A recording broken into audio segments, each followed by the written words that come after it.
It's all about depth. And the opposite of depth is what we have today. Our culture today excels in superficiality. That's why when someone says, my calendar's full, I got all kinds of friends, that's not what I'm talking about. I'm not talking about the friends where you can go and you can hang out, like we all have this. People that we can hang out with for years and never get past a superficial level. That's not what this is. It's not adding more of those. You can only talk about what someone does for a living so many times before it's like, enough, we get it. We know what you do, you know what I do. We need to get past that.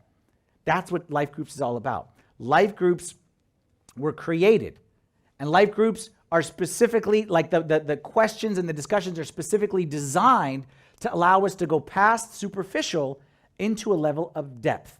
And in case you don't know what depth looks like, quality and quantity, they're not the same. Depth means that you can share stuff and you can ask for help.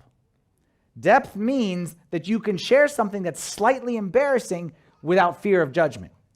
Depth means that you become a better person because of it. That time with that person challenges you to be a better person. You challenge them, they challenge you. And the best definition that I got, I've told you this before, depth means someone out there that will not accept the answer fine to the question, how are you doing? There's got to be somebody in your life that you come to them and say, I'm fine. This is no, let's talk. That doesn't accept fine. That's what life groups are all about. Life groups may be the first step in that for you. Proverbs chapter 18, verse 24, not 4, that's a typo up there, 18:24. It says, one who has unreliable friends soon comes to ruin, but there's a friend who sticks closer than a brother. Sometimes people tell me, you know what, those who have close friends, they're so lucky. Like that person's lucky they got close friends. That person's lucky. I tell you, no such thing as luck. You know the people who have close friends are the people who understand investment. It's the people who have invested in relationships. The people who have made the time and put in the effort to invest in others and then open themselves up to others invest in them. That's the one who's going to find the reliable friend who sticks closer than a brother. And those who choose not to invest in friendship, I heard a story recently. I'll tell you a very sad story. I heard a story about a person, a lady who was found dead in her apartment, and she was dead for years, and nobody knew about it because she had no relationships. I heard that story. I didn't get to the sad part yet. The sad part was I went to Google that, and I found many examples of that. Not just one or two, like you'd think that would be a one-off. No, it's actually quite common. You'd be shocked. The saddest of them all, this one takes the cake, was a Croatian woman who was dead. I promise you, I'm just taking it from the Google, so it's got to be true. I'm telling you what this said. She was dead for 42 years until somebody found out. 42 years. She was born in 1924. She died in 1966. They found her in 2008. I'm just going to read exactly. Quote, when the officers went there, they said it was like stepping into a place frozen in time. The cup she had been drinking tea from was still on the table next to the chair she had been sitting in, and the house was full of things no one had seen for decades.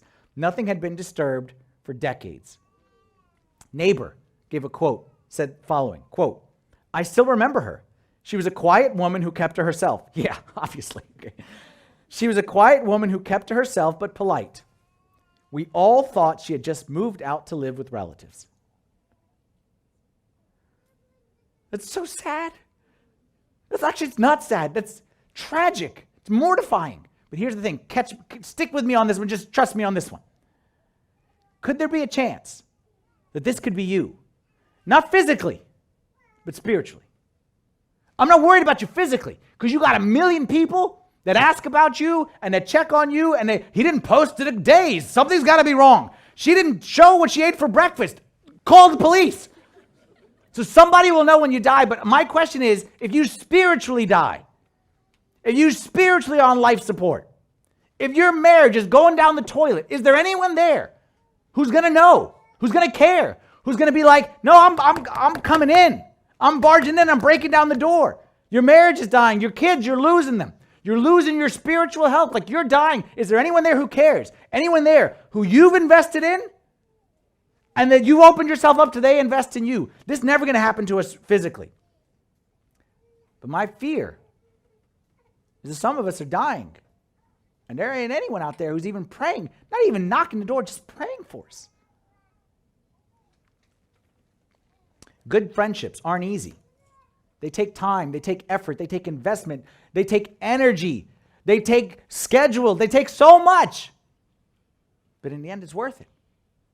In the end, it's worth it. And it's not just my opinion.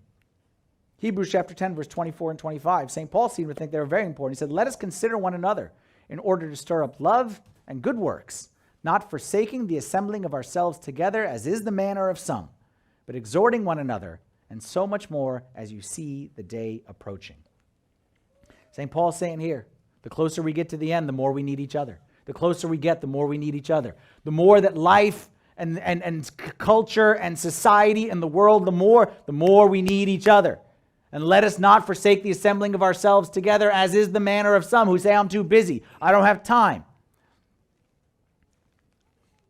Because the best thing that you can do for your health is connect to the body. Because God has a plan for us at an individual level, but also as part of his body, and we cannot know one without the other.